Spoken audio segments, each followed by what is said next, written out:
Zunaizer! Ano pang hinihintay mo? Wasakin mo sila. Ibigay mo sa akin ang pinaka-inaasam kong tagumpay. At huwag mo kong piguin.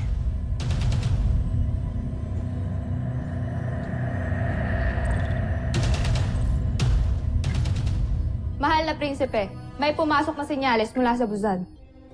Bakit sila tumatawa? Di ba nila alam na nasa gitna tayo ng digmaan? Baka ang emperador yun. Binibigyan kita ng pahintulot.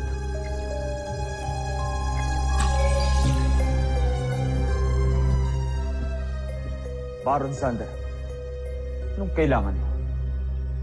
Hindi na ako magpapaligoy-ligoy pa, Prinsipe Zardos. Nais lamang ipahatid ang ating mahal na Emperador Zambujil na ito na ang iyong huling pagkakataon para sakupin ang Terra Ertu. Hindi mo kailangan sabihin yan sa akin. Alam ko ang ginagawa ko.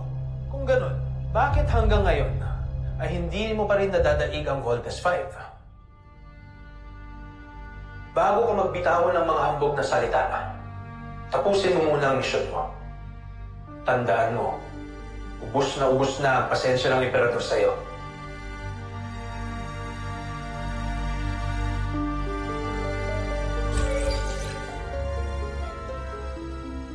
Endruma!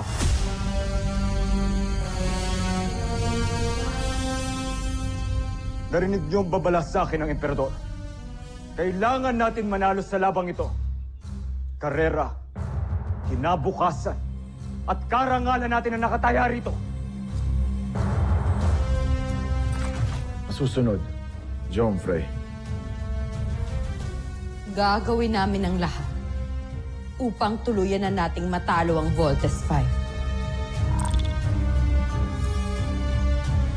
Huwag mo na silang paglaruan, Zunaizer. Ito ang digma na tatatak sa buong Buzan. Kaya kailangan mas maging mapangahas at mapanlupig ka.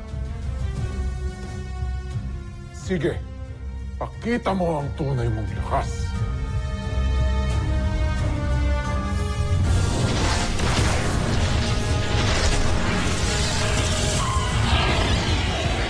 Bomber missiles! Lander missile! Sandra missiles! Brigade rocket! Sky rocket!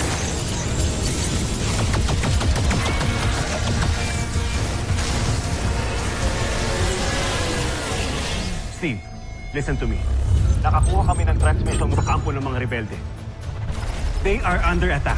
Lumusog na ang mga Businian. They need help of Voltes 5. Sige na, kaya tapusin nyo na ang Beast Fighter na yan para matulungan na natin ang mga Businian rebels. Roger, Dr. Hook.